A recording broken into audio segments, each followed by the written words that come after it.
If we talk about another body,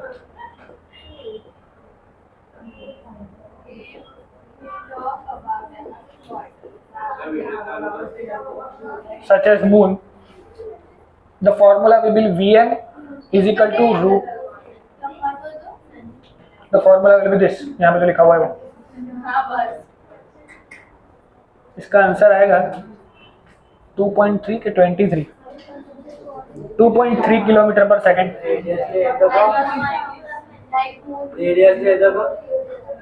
direct लगे लग नहीं, आप पूछा तो नहीं कोई, खाली वैल्यू याद रखो।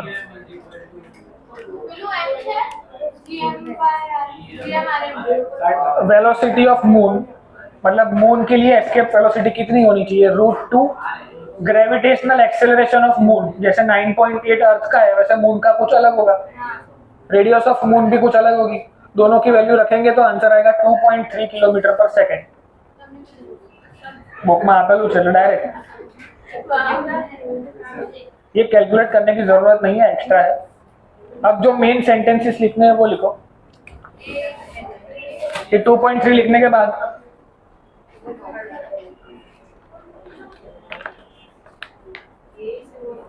लिखो, if the density of the body is so high, if the density of the body is so high, इसको जाने दो लेफ्ट साइड वाले को। If the density of the body is so high, so बहुत बार है, 38 बार।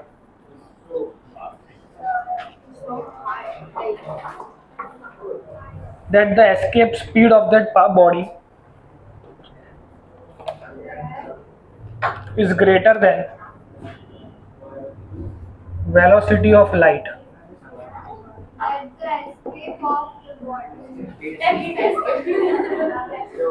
બધું આટલું બધું ભાવનાઓમાં નહીં વહી જવાનું.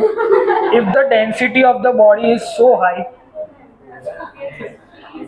अब देखो अर्थ का कोई डेंसिटी है तो उसका एस्केप वेलोसिटी अलग है, समझ में आ रहा है? मून का डेंसिटी अर्थ के रिस्पेक्ट टू कम है तो उसका एस्केप वेलोसिटी कम हो गया, समझ में आ रहा है? तो ऐसे अगर कोई ऐसा बॉडी है जिसकी escape velocity speed of light से भी ज़्यादा है, समझ में आ रहा है? इतनी डेंसर बॉडी है, अर्थ से भी बहुत डेंसिटी में, सन से भी बहुत ज़्यादा डेंसर बॉडी, इतनी डेंसर बॉडी जिसकी एस्केप वेलोसिटी ऑफ लाइट से भी बहुत ज़्यादा है। वेलोसिटी ऑफ लाइट की जितनी वेलोसिटी तो हम किसी को दे ही नहीं सकते, विच इज 3 × 10⁸ मीटर पर सेकेंड। कोई भी फेंकेगा तो इतनी स्पीड तो कभी नहीं दे पाएगा। तो हमने अज्यूम किया कि अर्थ और मून जैसी अगर कोई ऐसी बॉडी या ऐसा कोई थिंग है जिसकी डेंसिटी इतनी ज़्यादा है कि उसकी जो एस्केप वेलोसिटी है वो स्पीड ऑफ लाइट से भी बढ़ जाए, तो इन दैट कंडीशन लिखो आगे, देन नथिंग। समझाओ। सबसे पहले मैंने बोला था density of the body is so high that the escape speed of that body is greater than velocity of light. Logically सबको पता है कि मून से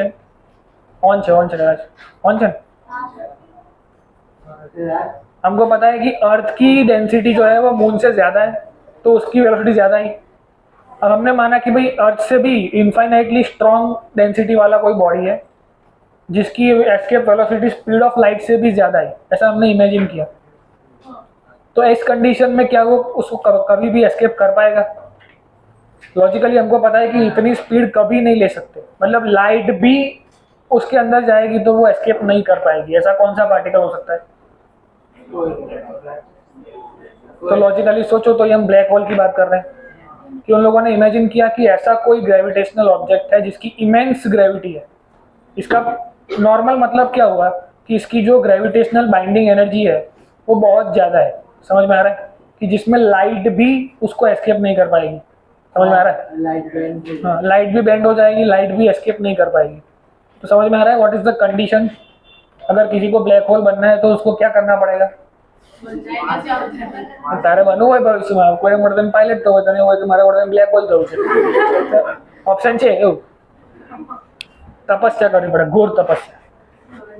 પછી ભગવાન વરદાન આપે તો કહેવાનું કે મને છે ને બ્લેક હોલ બનાવી દો, એટલે પછી તારો ફોટો એમ મૂકીશું ઝીલ ધ બ્લેક હોલ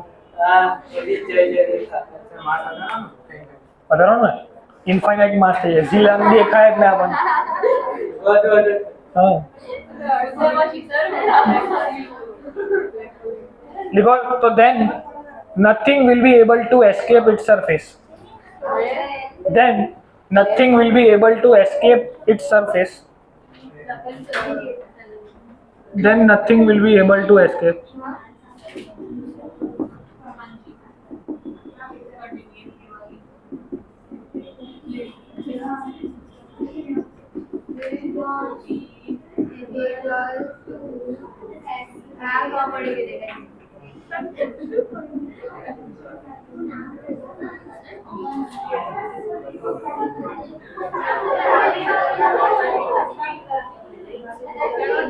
बातें नहीं करनी है, पेट खराब हो जाएगा। इधर ध्यान दो, पेट खराब हो जाएगा। ये श्राप छे हमारे क्लास में मतलब उधर अलग अलग श्राप छे एक तो पहले वाला છે કોઈને ભાઈ બનવું છે આમ તો એની ઈચ્છા નહીં ભાઈ બનવાની કોઈ છે ઈચ્છા બધાનો ભાઈ થવું જ તારે નહીં બાબુ એમ બી તારે તો બહાર જ છે यहाँ तक सबको समझ में आया सिंपल थियरी है इतना कुछ रॉकेट साइंस है नहीं इसके अंदर अब लॉजिकली ब्लैक होल के बारे में 2-3 चीजें पूछ रहा हूँ उसका आंसर दो इधर ध्यान दे बातें बंद अब सोचो कि ब्लैक होल ऐसा है कि जिसकी एस्केप वेलोसिटी बहुत ज्यादा है अगर एस्केप वेलोसिटी बहुत ज्यादा है उसका मतलब क्या हुआ वो किसी को भी बाहर नहीं जाने देगा वो सबको बाउंड कर लेगा समझ में आ रहा है मतलब उसकी रेंज में अगर कोई आएगा तो वो उसको बाउंड कर लेगा तो लॉजिकली इतना हमको पता है अब उसकी जो बाइंडिंग एनर्जी होगी वो कैसी होगी जैसे बाइंडिंग एनर्जी ऑफ अर्थ का फॉर्मूला लिखा था -UMEM/R वैसे radius of black hole mass of black hole अब मास ऑफ ब्लैक होल तो बहुत बड़ा होगा बिकॉज डेंसिटी बहुत बड़ी है अगर इसको रिप्लेस करना है तो कैसा आएगा mass is equal to density into volume समझ में आ रहा है तो ये जो एनर्जी हुई ये सिर्फ नॉलेज पर्पस के लिए बता रहा हूँ लिखना नहीं है तो इधर मैं अगर लिखूँ तो density of the black hole into volume of black whole into mass of the body जो ब्लैक होल के आसपास घूम रहा है रेडियस ऑफ ब्लैक होल ऐसा कुछ एनर्जी जो उसका होगा इसको बोलेंगे binding energy of black whole इतनी एनर्जी के साथ वो सबको बाउंड करता है समझ में आ रहा है because mass of the black hole can not be found हमको पता नहीं है कि ब्लैक होल का मास कैसे निकालते हैं तो हमारे पास एक फॉर्मूला है कि उसका अगर वॉल्यूम हमें पता है और उसका जो मटेरियल है उसकी डेंसिटी कहीं से पता चल जाए कि वो किस मटेरियल का बना हुआ है तो हमें शायद उसका मास पता चले और वो किसके ऊपर फोर्स लगा रहा है वो पार्टिकल कोई भी पार्टिकल जो उसके आसपास से गुजर रहा है ऐसा होता है ब्लैक होल फिर उसका ऐसा ऐसा रेंज होता है अब इसके आसपास कोई भी आएगा तो क्या हो जाएगा अंदर घुस जाएगा और कभी बाहर नहीं निकल पाएगा समझ में आ रहा है तो उसकी जो पर्टिकुलर रेंज है मतलब इसकी भी एक फील्ड होगी वैसे बहुत सारी चीज़ें अर्थ के आसपास होती हैं ऐसे एक डार्क मैटर नाम की चीज़ होती है किसने नाम सुना है स्पेस में 95% चीज़ें ऐसी हैं जो हमने कभी देखी ही नहीं है 95% से ज़्यादा जिसके ऊपर लाइट गिरती है और रिफ्रैक्ट होती है उसे हम देख पाते हैं और ऐसी बहुत सारी चीज़ें हैं यूनिवर्स में जो अंधेरे में है हमको नहीं पता है कि वहाँ पे क्या है लेकिन वो चीज़ें क्या करती हैं लाइट को बेंड करती हैं उसकी ग्रेविटी इतनी ज़्यादा है कि लाइट उससे बेंड हो जाती है हमको पता नहीं है कि वो क्या है लेकिन बहुत सारे साइंटिस्ट ने उसके ऊपर थोड़ा थोड़ा आइडिया दिया हुआ है कि कुछ नहीं है मतलब कुछ मैटर तो वहाँ पे है बिकॉज विदाउट मैटर ग्रेविटी आएगी नहीं तो मैटर है पर कौन सा मैटर है हमने कभी देखा ही नहीं है बिकॉज उसके ऊपर लाइट पड़ नहीं रही है या तो वो परफेक्टली ब्लैक बॉडी है कि वो सारा रेडिएशन एब्जॉर्ब कर लेती है या तो वो क्या है अभी किसी को कुछ आइडिया नहीं है तो उसका नाम क्या दे दिया ब्लैक डार्क बॉडी या फिर डार्क मैटर समझ में आ रहा है there is a dark matter around us मतलब गैलेक्सी के अंदर डार्क मैटर फैला हुआ है वो कैसे इंटरेक्ट करेगा वो एक्सियंस एंटी पार्टिकल्स जैसे इलेक्ट्रॉन प्रोटॉन वैसे एक्सियंस करके पार्टिकल्स आते हैं वो उससे बना होता है ऐसा सब बातें हैं उसके ऊपर एंटी, ऐसे डार्क मैटर है वैसे एक एंटी मैटर है, मैटर के सामने एंटी मैटर, ऐसे जैसे प्लस चार्ज होता है तो माइनस चार्ज होता है, लेकिन प्लस मास है और माइनस मास ऐसी कोई चीज़ नहीं होती है। समझ में आ रहा है? तो लॉजिकली ये सब चीज़ें जहाँ ख़त्म होती है वहाँ से एक्चुअली ग्रेविटेशन स्टार्ट होता है। समझ में आ रहा है? तो हमारे लेवल पे हम लोग जितना पढ़ा है इस थियरी में हमने क्या सीखा, क्योंकि तो अर्थ की कितनी पोटेंशियल एनर्जी होती है। चलो भाई, यहाँ पे लिखा था यू करके, क्या होता है -GMEM/RE। तो अगर उस पार्टिकल को इसको एस्केप करना है तो कितनी एनर्जी देनी पड़ेगी, +GMEM/R। Now if I have to give some velocity, because velocity देनी पड़ेगी तभी वो बाहर जाएगा, तो कितनी काइनेटिक एनर्जी देनी पड़ेगी जो किसके इक्वल टू होनी चाहिए, ½ mv² देनी पड़ेगी, वो किसके इक्वल टू होना चाहिए, एस्केप एनर्जी कितनी है। फिर दोनों को इक्वेट करा के आपको क्या मिला, वेलोसिटी ऑफ द पार्टिकल, जो हमें पार्टिकल को देना पड़ेगा और पार्टिकल चला जाएगा। समझ में आ रहा है? तो एस्केप एनर्जी का फॉर्मूला क्या हुआ एक्चुअली, GMEM/RE। समझ में आ रहा है? एस्केप एनर्जी, बाइंडिंग एनर्जी, कहीं पे भी पूछे explain binding energy, give it formula, तो फॉर्मूला प्लस लिखोगे। समझ में आ रहा है कि माइनस लिखोगे, माइनस लिखोगे। अर्थ की बाइंडिंग एनर्जी मतलब वो बाइंड कर रहा है, और एस्केप एनर्जी तो प्लस। समझ में आ रहा है? बनने वस्तु एक है। हम ऐसा बोलते हैं कि ग्लास इज हाफ फुल, कोई बोलता है ग्लास इज हाफ एम्प्टी, पर दोनों सही है। समझ में आ रहा है? इसकी हाइट ज़मीन से 5 फुट, इसकी हाइट उससे बाल से नीचे तक 5 फुट, मतलब तो वही हुआ। समझ में आ रहा है? पर किस पर्सपेक्टिव से हम बोल रहे हैं, अगर कहीं पे बाइंडिंग वर्ड लिखा है तो हम माइनस यूज़ करेंगे, अगर कहीं पे एस्केप वर्ड लिखा है तो हम प्लस यूज़ करेंगे, बिकॉज बाइंडिंग स्टेट्स दैट कि वो अर्थ की रेंज है जहाँ तक वो उसको बाइंड करेगा, और एस्केप का मतलब हुआ कि वो हमारी रेंज है कि उसको हम बाहर फेंकेंगे। दोनों की डायरेक्शन अलग अलग है। दैट्स व्हाई जब एस्केप वर्ड आएगा तो we will use plus as a sign, जब बाइंडिंग एनर्जी लिखा हुआ होगा तो we will use minus as a sign. समझ में आ रहा है? फॉर्मूला विल बी सेम, खाली प्लस माइनस कहाँ लगाना है लॉजिकली सबको क्लियर है। तो अपने हिसाब से एक लाइन लिख दो कि binding energy and escape energy both are the same thing,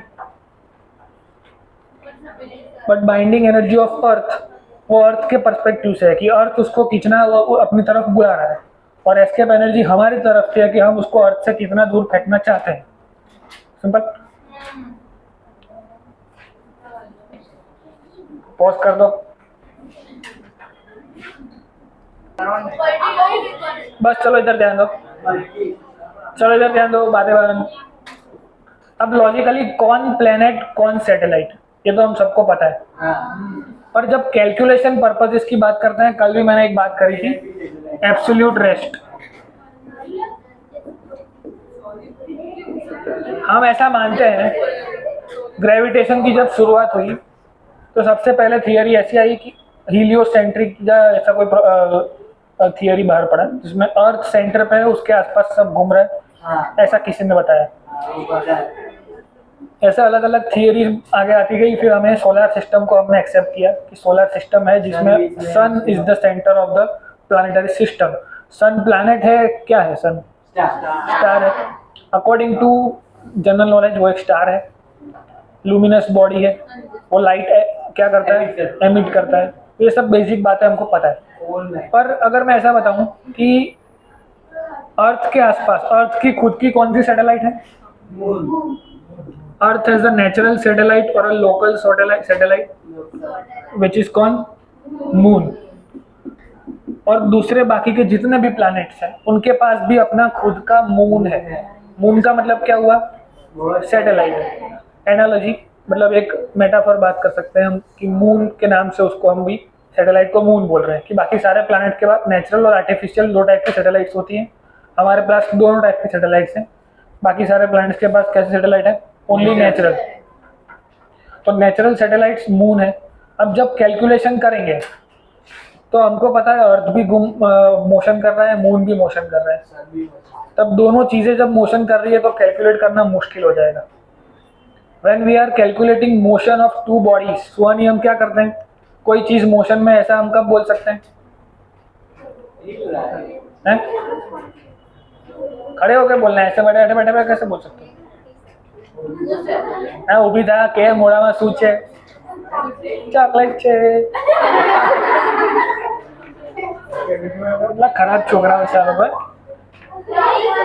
जब टॉपिक चल रहा है तो ध्यान दे नहीं रहे हो, फिर बोलोगे समझ में नहीं आ रहा है। प्रांजल, कोई चीज मोशन में ऐसा हम कब बोल सकते हैं?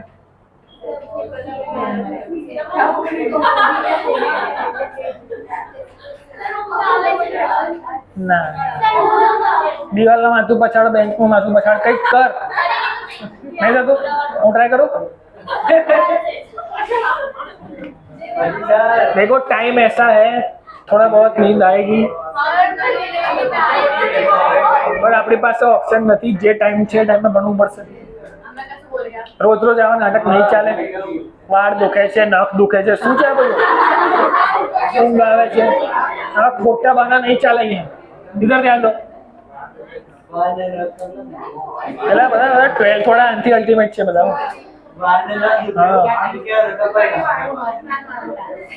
રાજવી શું છે? કોણ છે બપોર વાળું?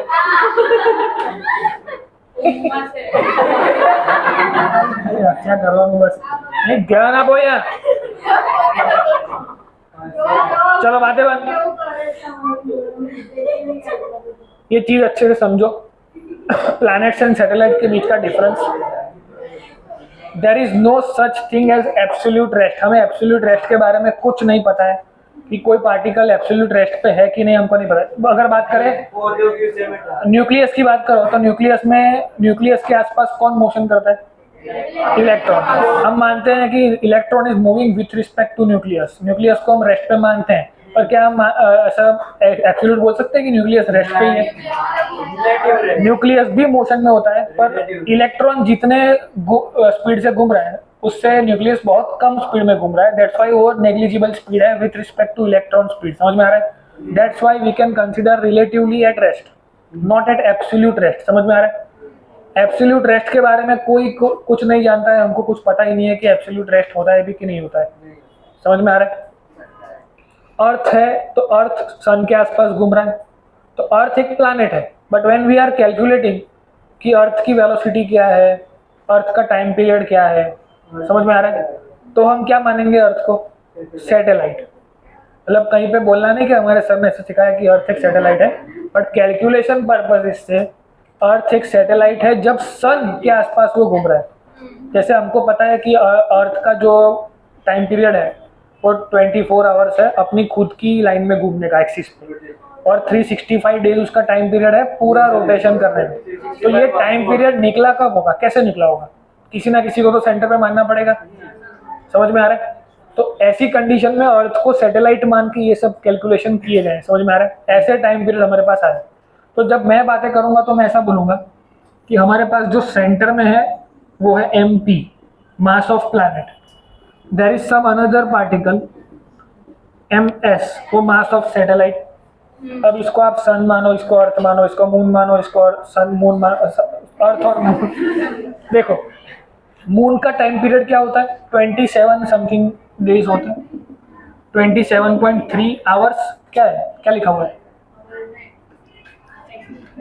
27.3 आवर्स की 27.3 days. Time period of the moon 27.3 days. Periodic time of moon rotate on the its own axis, तो उसको इतने दिन लगते हैं, 27.3 डेज। ये कैसे निकला होगा? ये टाइम पीरियड कैसे निकला होगा वो हमें सीखना है। हमें हम क्या माना कि मून एक सैटेलाइट है, वो प्लैनेट अर्थ के रिस्पेक्ट टू रोटेट कर रहा है। अब वो रोटेट कर रहा है in the binding energy of the earth. Earth ने उसको बाइंड किया हुआ है। समझ में आ रहा है? जब हम मैं इन दोनों की बात कर रहा हूँ, तुम हो मैं हूँ और कोई नहीं है। क्या है? तुम हो मैं हूँ और कोई नहीं है, मतलब आसपास कोई नहीं है, ये दोनों अकेले हैं। ये समझने का तरीका है, याद रखने का तरीका है कि there are only 2 things are there, एक प्लैनेट और एक सैटेलाइट। बाहर बहुत कुछ है जिसकी वजह से ग्रेविटेशनल फील्ड मून पे हो सकती है, but we are not considering that thing. समझ में आ रहा है? हम कंसिडर कर रहे हैं इन दोनों को। क्या होता है भाई, एक साथ बोलो, तुम हो मैं हूँ और कोई नहीं। तो सिचुएशन कैसी होगी? अर्थ की मैग्नेटिक फील्ड, कौन सी फील्ड? तो बताऊँ मैं नशा मतलब बताऊँ। हाँ, अर्थ की ग्रेविटेशनल फील्ड में कौन है? मून। तो मून का टाइम पीरियड ऐसे कैलकुलेट हुआ होगा कि मून क्या करता है? रोटेट करता है, तो उसकी कोई स्पीड होगी, उसका कोई बाइंडिंग एनर्जी होगा जो अर्थ ने इसके ऊपर लगाया होगा। यहाँ तक सबको सब कुछ क्लियर है? अब इसने इस पे कोई फोर्स लगाया, कौन सा फोर्स? Gravitational force. और ये जो घूम रहा है टूवर्ड्स द सेंटर, तो उसके ऊपर और कौन सा फोर्स लगता होगा? Centripetal force. सेंट्रीपिटल फोर्स का फॉर्मूला क्या होता है? mv² में m किसका? प्लैनेट का कि सैटेलाइट का? सैटेलाइट तो घूम रही है ना गोल गोल, तो ms। समझ में आ रहा है क्या बोल रहा हूँ? ये centripetal force fc, it should be equal to fg gravitational force, because gravitational force के रिस्पेक्ट टू ही वो घूम रहा है। समझ में आ रहा है? वही उसको बाउंड करके रखा हुआ है। तो ग्रेविटेशनल फोर्स किसका होगा? g ms mt upon r²। यहाँ तक कोई डाउट किसी को? फिर से वंस मोर। देखो बातें बंद, इधर ध्यान दो। पहले बता चुका हूँ बातें नहीं करनी है, पेट खराब हो जाएगा। बातें कब करनी है? जब सब कुछ खत्म हो जाए। जब कुछ चल रहा है और बातें करोगे तो श्राप लगता है, उससे कुछ भी हो सकता है। सबसे कम हाँ सबसे कम जो परेशानी हो सकती है वो पेट खराब वाली है, उससे ज़्यादा कुछ भी हो सकता है। At the level of what you are talking. समझ में आ रहा है? तो कितनी खराब बात आप कर रहे हो उतना खराब आपको श्राप मिल सकता है। तो इधर ध्यान रखो, इधर क्या करना है? वेलोसिटी ऑफ पार्टिकल, सॉरी ये पार्टिकल घूम रहा है ऐसे, तो इसकी टेंजेंटियल वेलोसिटी ऐसी होगी। और वो किसकी बाइंडिंग एनर्जी में घूम रहा है? अर्थ की। अगर अर्थ ने इसको बाउंड नहीं किया है तो वो इसके साथ चला जाता आगे आगे। समझ में आ रहा है? कि किसी बनाने वाले ने, जिसने इस पूरे सिस्टम को बनाया, उसने इतना एक्यूरेट बनाया कि सब चीज़ें एक दूसरे के आसपास घूम रही है और सब कुछ एक दूसरे के बाइंडिंग में है, इक्विलिब्रियम में है। थोड़ा भी ज़्यादा होता तो सब कुछ बिगड़ जाता, थोड़ा भी कम होता तो भी सब कुछ बिगड़ जाता। समझ में आ रहा है? मतलब देयर इज सम क्रिएटर, पर कौन क्रिएटर है हमको नहीं पता है। हमने तो क्रिएट किया है सर। ओह जी भगवान છે, ભગવાને ક્રિએટ કર્યું છે। કોઈ ક્રિએટ કર્યું? भगवान कौन सा नहीं खबर। उन सब बातों में नहीं जाएंगे, इधर ध्यान दो। सीखना क्या है कि ये मोशन कर रहा है सेंट्रीपिटल फोर्स के इन्फ्लुएंस में। That centripetal force has been created by the gravitational force. तो दोनों सेम होने चाहिए। समझ में आ रहा है? तो mv²/r should be equal to gmem mt/ms upon r²। ये ms, इसका भी ms होगा, बिकॉज सेंट्रीपिटली गोल गोल कौन घूम रहा है? ये पार्टिकल। वो कौन है? सैटेलाइट। तो ms, ये प्लैनेट है, इन दोनों के बीच में ग्रेविटेशनल फोर्स है जिसकी वजह से बाइंडिंग एनर्जी है। समझ में आ रहा है? उस बाइंडिंग एनर्जी के इन्फ्लुएंस में ये घूम रहा है। फालतू की चीजें बनकर प्रांजल इधर ध्यान दे। इधर से आर आर कैंसिल हो जाएगा, ms भी कैंसिल हो जाएगा, तो इधर से उसकी क्या मिलेगा हमको? gmt/r। अब ये जो मिला ये किसका वेलोसिटी? Velocity of satellite. अब यहाँ ध्यान से देखो, velocity of satellite is independent of the mass of satellite.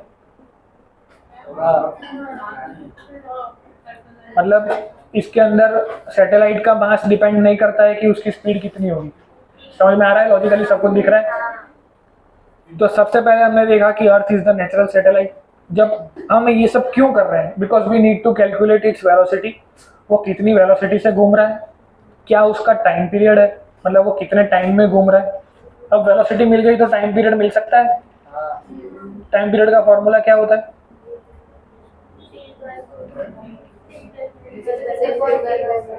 Displacement उसने कितना कवर किया होगा? 2πr divide by velocity vs। समझ में आ रहा है? Time period of the satellite is given by 2πr upon vs। तो 2πr में 2πr, vs का फॉर्मूला हमको यहाँ से पता है, √gmp/r। अब दोनों तरफ स्क्वायर कर दो तो क्या आएगा? t² = 4π² r² upon GMP, R ऊपर जाएगा तो R³ mass of planet constant, G constant, 4 constant, pi constant, तो क्या आया T² is proportional to R³। मतलब ये केपलर्स लॉ ही है, ये उसका वन ऑफ द प्रूफ है, पर उसका जो मैं प्रूफ बात कर रहा हूँ वो एलिप्टिकल प्रूफ है, वो आपके सिलेबस में नहीं है और वो समझने में अच्छा है। जब सिलेबस खत्म होगा तो उसको कवर कर लेंगे, जेई नीट के पर्पज से अच्छा है समझने में। आ रूट काढवा માટે आ रूट હતું એટલે तो T² is proportional to R³, मतलब time period of the satellite, उसका स्क्वायर वो डिपेंड किस पे करता है, radius of the satellite. Radius कितनी हो, अभी यहाँ पे हमने सब कुछ सर्कल बना हुआ है, समझ में आ रहा है, पर कैसी होती है, इलिप्टिकल ऑर्बिट होती है, तो इलिप्टिकल पर्पज से उसको सॉल्व करने का यही आंसर आएगा उसमें, तो उसका पूरा डेरिवेशन अलग है।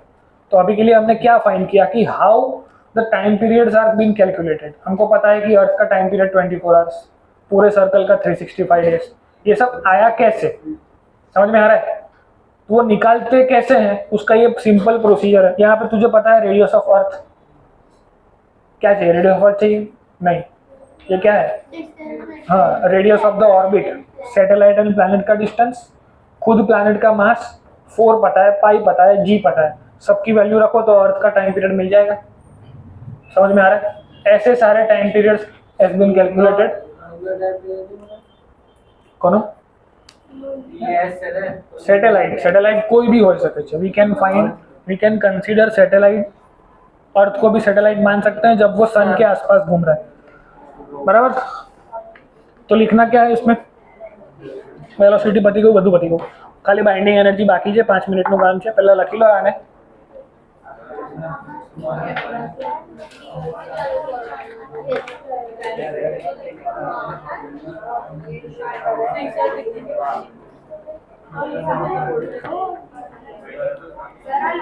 हाँ हेडिंग लगाओ प्लैनेट्स एंड सैटेलाइट्स, फिर उसमें लिखो कि for the calculations of time period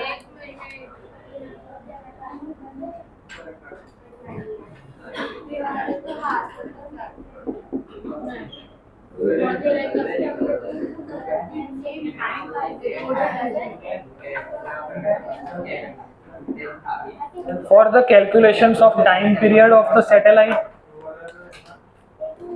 for the calculations of time period of satellites, binding energy of satellites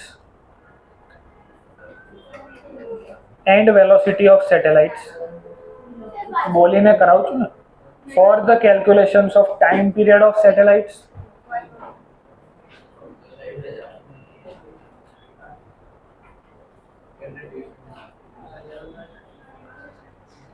ये सब हम क्यों कर रहे हैं, तो कि भाई for the calculations of time period of satellites, binding energy of satellites and velocity of satellites,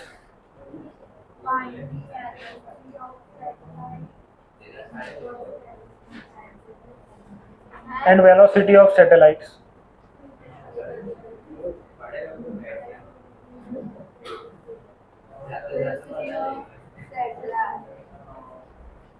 As we know that Earth has a natural satellite moon, and the time period of moon, as we all know that satellite, natural satellite of the Earth is moon.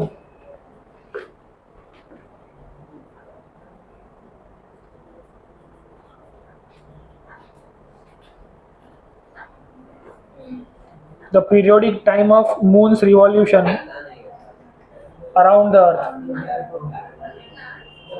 The periodic time of moon's revolution around the Earth.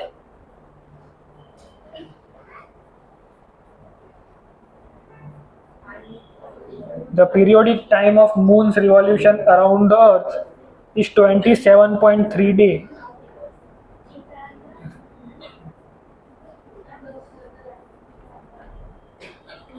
And the periodic time of rotation of moon around its own axis, and the periodic time of moon का उधर सब वालों को chemistry का extra class होता निकल निकल And the periodic time of the sir मारो भी rotation of moon about its own axis. Periodic time of the moon of rotation about its own axis is also same. मतलब इधर ध्यान दो, मून अर्थ अपनी खुद की एक्सिस पे घूमता है तो उसका टाइम पीरियड कितना 24 आवर्स. सन के आसपास पूरा चक्कर लगाए उसका कितना 365 डेज. समझ में आ रहा है? 365.2 समथिंग डेज. तो लॉजिकली सबको क्लियर है. तो वो उसका टाइम पीरियड हुआ. अब सिचुएशन कैसी है कि मून के पास क्या है कि दोनों टाइम पीरियड सेम है. वो 27.3 डे में अर्थ का एक चक्कर भी लगाता है और खुद अपना सर्कल भी उतने ही टाइम में कंप्लीट करता है. समझ में आ रहा है? वो सब कैसे कैलकुलेट हुआ, तो उसके लिए फिर ये डायग्राम बनाओ. ये डायरेक्टली आपको बता दिया कि भाई मून का 27.3 डे है. वो आया कैसे? तो दिस इज योर डायग्राम.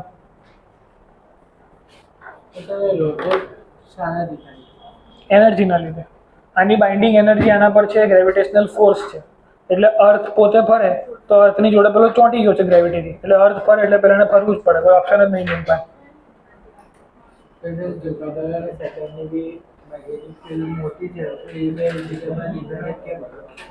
એ બધું પ્રપોર્શનેટ છે. એટલું કે જુપિટરની ગ્રેવિટીથી અર્થ ફરવા ના માંડે, એટલું પ્રપોર્શનેટ છે. બધાની બાઇન્ડિંગ એનર્જી એટલી પ્રપોર્શનેટ છે એવું કે અર્થની બાઇન્ડિંગ એનર્જી એટલી જ છે કે ખાલી મૂનને પકડે. સમજ પડે છે? વિનસને ના પકડે, બીજા કોઈ પ્લાનેટને ના પકડે. વધારે છે પણ એટલી વધારે નથી, જેટલી જોઈએ એટલી જ છે. એ તો समझવાનું છે कि every planet has different binding energy, पर वो ऐसी एक्यूरेट है कि पूरी सिस्टम कभी ब्रेक नहीं हो रही है. समझ पड़े? इधर ध्यान दो, अर्थ के पास मून भी है और अर्थ के राइट नेक्स्ट टू कोई और प्लैनेट भी होगा. तो अर्थ की बाइंडिंग एनर्जी खाली मून तक ही है, वो दूसरे प्लैनेट को इफेक्ट नहीं कर रही है. समझ में आ रहा है? ऐसे ही जिसने दुनिया बनाई है उसने सारे प्लैनेट्स को ऐसी बाइंडिंग एनर्जी दी है कि पूरी गैलेक्सी एक पर्टिकुलर वे में चलती रहे. समझ में आ रहा है? वैसे जुपिटर की बाइंडिंग एनर्जी में अर्थ नहीं आ जाता कभी भी. समझ में आ रहा है? तो अर्थ जुपिटर के आसपास कभी नहीं घूमने लगता है. एवरीथिंग इज एक दूसरे की बाइंडिंग एनर्जी में सब कुछ है, पर जब कैलकुलेट करते हैं तो आजू बाजू की दुनिया को माइनस कर दो, खाली उन दोनों को कैलकुलेट करो. जो आंसर आएगा वो उतना ही होगा जब आजू बाजू की दुनिया भी उसके ऊपर बाइंडिंग एनर्जी लगाएगी. Every particle in this room is exerting gravitational force on each other. ये फ्रेम मेरे ऊपर फोर्स लगा रही है, ये मेरे ऊपर फोर्स लगा रही है, लाइट लगा रही है, पर कुछ भी एक दूसरे के पास नहीं जा रहा है. सबकी बाइंडिंग एनर्जी अलग अलग है, लेकिन वो एक ऐसे पर्टिकुलर फॉर्म में है कि सिस्टम सारी चलती रहे. समझ में आ रहा है? तो लॉजिकली ये पूरी जो सिस्टम बनी हुई है वो प्रॉपरली बनी हुई है. ये समझ में आया सबको? डायग्राम बनाया सबने? मैं શું ચાલે એ લખાવું છું, શું લખવાનું છે? નાઉ the satellite is revolving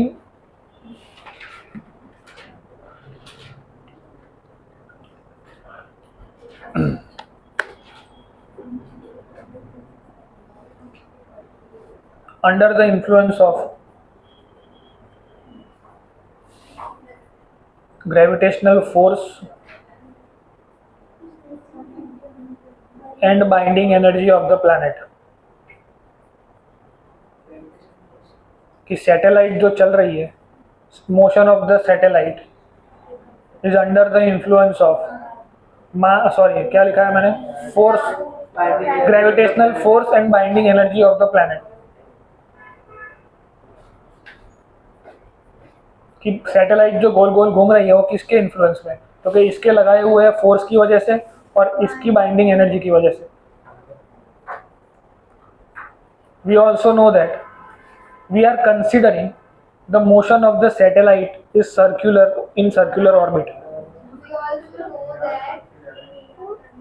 we are considering, no that मत लिखो इसमें, हमको पता नहीं है. We are considering the motion of the satellite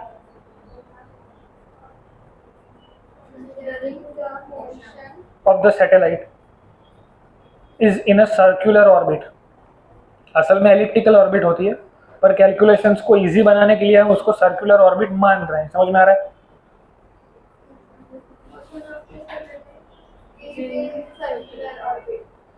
ये सर्कुलर ऑर्बिट में हो रहा है.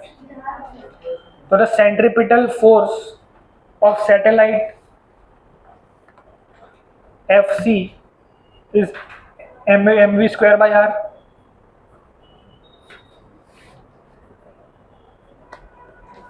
इक्वेशन नंबर 1 अगला कौन जो रिद्धि हमको लिखना है the centripetal force of the satellite अगला कौन नीचे लिखा FS mv square by r. Equation number 1.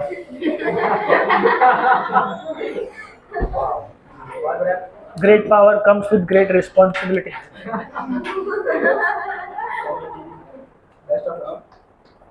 Responsibility आवे नहीं. जो तेरा है वो मेरा है, जो मेरा है वो तेरा. भले एक्टिवा चावी आपी એટલા પૂછલા બીજું વધારે હું કશું નથી. તો क्या हुआ इधर the centripetal force on the satellite can be given by FC is equal to mv square by r, and the gravitational force between the two particles is given by Fg equal to g mp ms upon r square.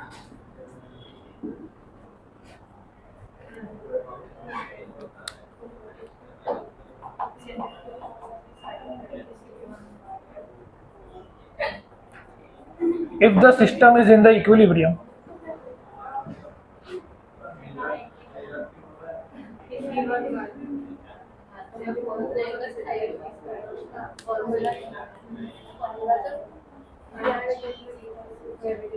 पहला लखवानो the centripetal force of the satellite is given by ms v square by r. એટલે એમાં suffix s લખવાનો કારણ કે satellite છે એટલે.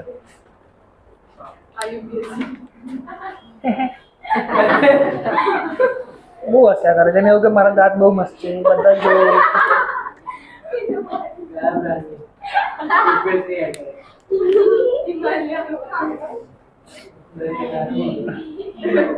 The centripetal force of the satellite is given by this formula, and the gravitational force between the two particles is given by this formula, Fg equal to g mp ms upon r square.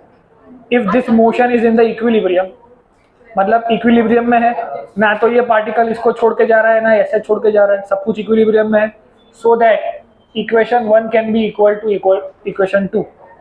फिर यहाँ से पूरा यहाँ तक लिखो. सो बोले हाँ, if the motion is in the equilibrium.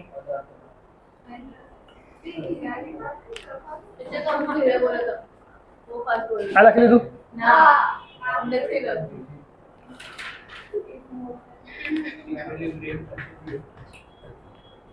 Equilibrium પછી પહેલા બે ઇક્વેશન ને ઇક્વેટ કરાય દો. તો પહેલા એવું લખો કે the centripetal force of the satellite is given by this formula. પછી ફોર્મ્યુલા લખવાનું ઇક્વેશન નંબર 1. પછી લખવાનું the gravitational force between the planet and satellite is given by this formula અને કહેવાનું ઇક્વેશન 2. સમજ પડે છે? ये लख्या પછી કહું છું લખવાનું. ये फॉर्मूला लिख दिया. As we can see in the formula, the velocity of satellite. Okay. ઉભારો એકદમ ચૂપ બધા. આ સીધી પત્રી બધાનું gravitational force between the two particle લખ્યો. પછી લખવાનું કે if the system is in the equilibrium, system is in the equilibrium. Equilibrium का मतलब क्या हुआ कि ये वेलोसिटी इसको लेके बाहर नहीं जा रही है, ना तो यहाँ या ना तो ये फोर्स इतना ज़्यादा है कि अंदर घुस रहा है, ना तो सेंट्रीपिटल इतना ज़्यादा है कि यहाँ से निकल रहा है. मतलब दोनों सेम होने चाहिए. तो system is in the equilibrium so that FC equal to FG, मतलब centripetal force is equal to gravitational force. फिर ये स्टेप लिखोगे आप mv square by r equal to g mp ms by r square. बराबर। फिर M S cancel हो जाएगा, V S का एक सा फॉर्मूला मिलेगा। फिर फॉर्मूला को बॉक्स बनाओ और नीचे लिखो velocity of satellite.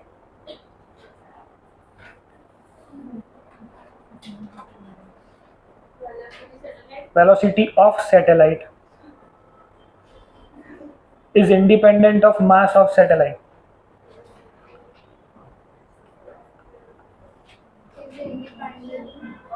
Mass of satellite, जो वेलोसिटी है सैटेलाइट की उसमें मास ऑफ सैटेलाइट का कोई कंपोनेंट ही नहीं है, मतलब वो इंडिपेंडेंट है।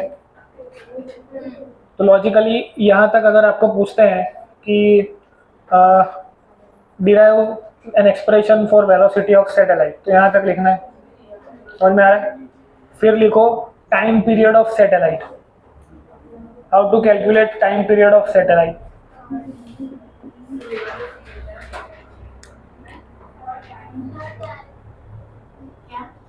दस मिनट टाइम पीरियड लखा इस एनर्जी का लेकर इस। देखो इतना सब लिखाने में आपको 2-3 लेक्चर में लूंगा तो आपको समझ में आ जाएगा किस पैटर्न में लिखना है, सेंटेंस फॉर्मेशन कैसे करना है, फिर स्पीड इंक्रीज हो जाएगी automatically.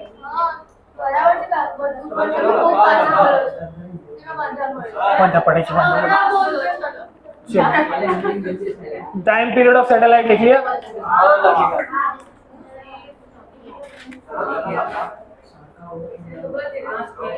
The time period is defined by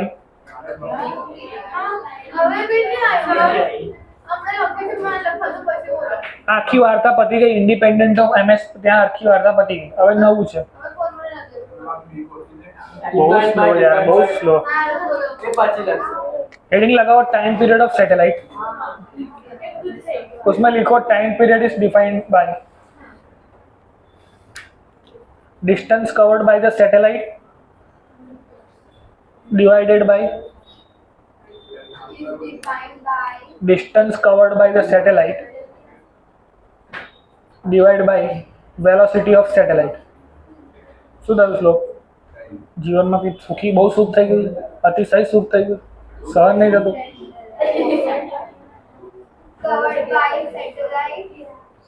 distance covered by the satellite divided by velocity of satellite. इसको ऐसे भी लिख सकते हैं, time period of satellite can be defined by ratio of distance covered by satellite and velocity of satellite. लाओ sentence format करता आवड़े ने कि नहीं आवड़े? પછી આ ફોર્મ્યુલા લખો, ts is equal to distance upon time, distance upon vs, d upon vs लिखो सबसे पहले। फिर लिखो हियर, હું લખી દઉં છું યાર, તમે લોકોનો ત્રાસ છે યાર। d is equal to d upon vs, here path of satellite. झपने 1 minute, is circular, so d equal to 2 pi r। जो તમે લોકો ડેફિનેશન લખી, પછી આ લખ્યું d equal to d by vs, પછી લખવાનું here the path of the satellite is circular, so distance will be 2 pi r। પછી આ ફોર્મ્યુલા ને આખું ડિરાઈવ કરીને આન્સર લાવી દો અહીં સુધી। ચાલે, જેનું થઈ ગયું એ જઈ શકે છે, કોઈ વાંધો નથી। फिर हमने vs का फॉर्मूला पिट किया, फिर हमने क्या किया, taking square on the both the sides.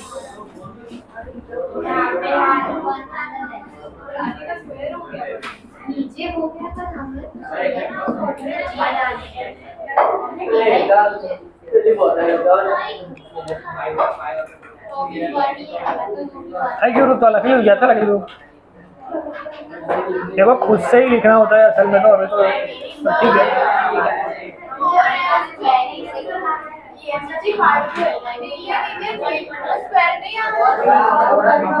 ના થાય ને, આ બધું રૂટમાં છે।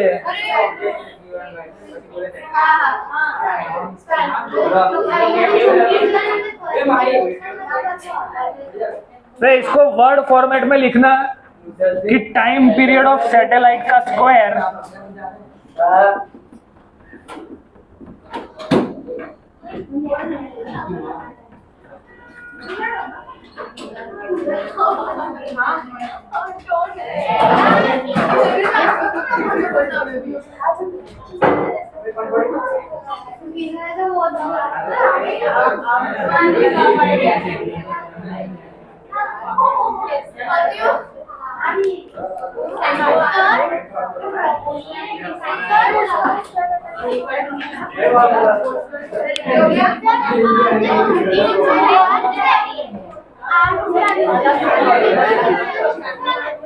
आर डिस्टेंस है, रेडियस ऑफ द सैटेलाइट मतलब distance from the satellite and earth. मला को उर्दू समझ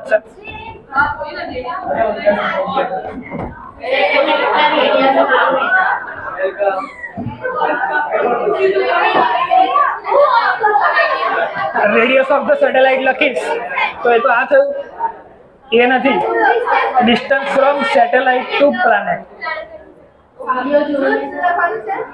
રેડિયસ ઓફ ધ ઓર્બિટ का क्यू આવું લખો.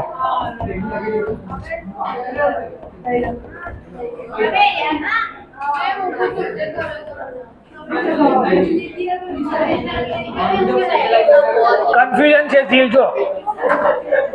રેડિયસ ઓફ સેટેલાઇટ એટલે આ થાય.